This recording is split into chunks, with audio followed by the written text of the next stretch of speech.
August last year, when I was returning there, it really felt like not coming to a new place, but rather like going home.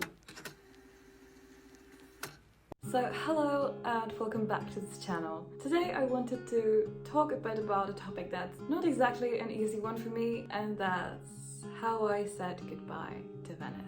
I always knew my time in Venice was limited, and I knew that I had to make the best out of it that I possibly could. And so I tried to do my best. In the end, that's all one can really do, right? During the first couple days I spent in Venice, something happened to me, and it affected at least the first week or so, probably the week and some days afterwards, and I cannot say I'm really proud of it. I'm not really happy with how I reacted to the things that happened to me, but sometimes things happen and you cannot really control everything in your life. So yeah, I believe I'm not lying to you when I say that I have not only learned a lot of things about the city itself, but also about me as well. Going to Venice was the first bigger trip I had to take care of organization-wise, and it definitely took its toll on me, and I became stressed because of it. Yes, I know that I'm really privileged to be able to go to a place like that, but still organizing like a moving kind of trip to somewhere, to some new place, it is a bit stressful. So I'm really not happy about what happened in the first few days that I've been there, and I also happen to have my friends over there with me, and I do have to say that I'm pretty sad how I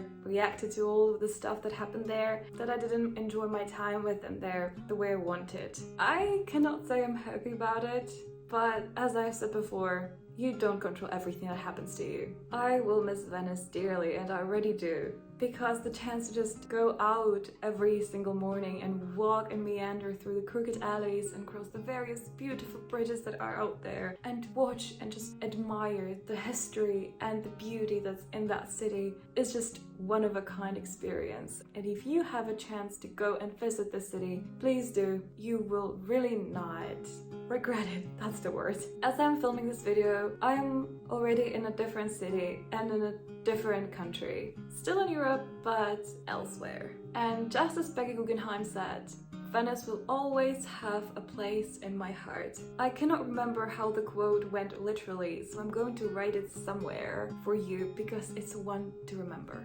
As I told you before, I always knew my time in Venice was limited because I knew that I had my university to come back to, and that was kind of a line I didn't want to cross. This might be just my own personal thing and thought, but since I'm probably a pretty sentimental person, and every time I go to a new place and I fall in love with that place and then I have to leave that place, I'm really fighting back tears because I always think about, am I ever going to come back here? Will I ever get the chance? Because the world is so wide and there are so many places that are absolutely gorgeous and stunning. Every time you go on a trip or on a vacation or something, you have to choose one place. Only one place. You can't be at two places at the same time. So every time I have to take this completely insane decision, I'm thinking, am I going to go to a place I've already been to, or am I going to go to a new place and explore? That place might potentially not be my favorite and the trip could be a catastrophe. So shouldn't I go for the safer thing and go to a place I love?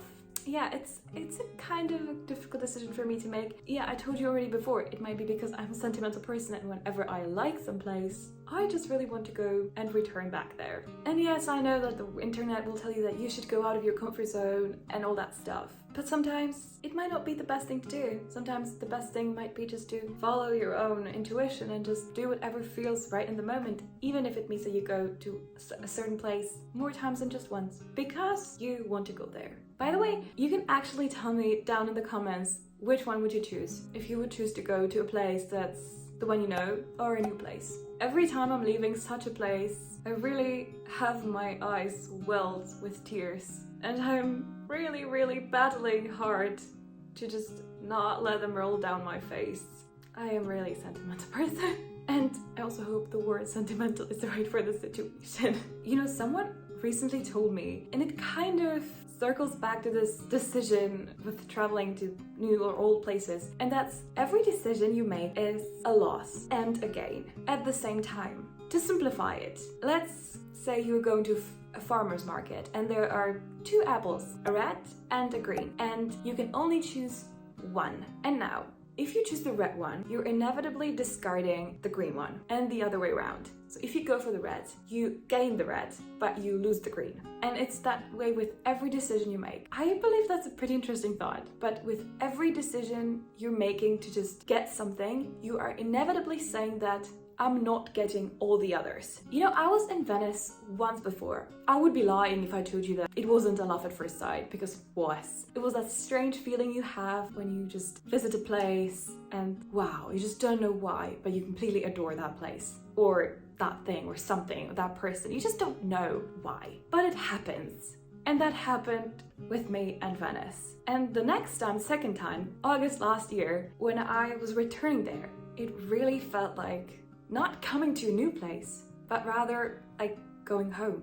It was such a sweet feeling, really. I was coming home and I knew it. I felt it that way. The harder it was to leave, trust me, because the place really became my home for that amount of time I've lived there. Yes, when you go for a 1 or 2 week vacation, it's in the word, it's a vacation. But if you go someplace for a longer period of time, it stops being a vacation. You are now living there. I'm not sure if you can call yourself a resident or something like that, but you're not a tourist. Or are you? I don't know what's the definition of being a tourist. If there is some like a certain amount of time that's like restricted for it. 2 weeks means I'm tourist, 3 weeks not. Who knows? I don't. This is another really cool thing. In that time when we've lived there, our home before just ceased to exist. It really did. We had our little apartment in Venice, and that was it. That was our home.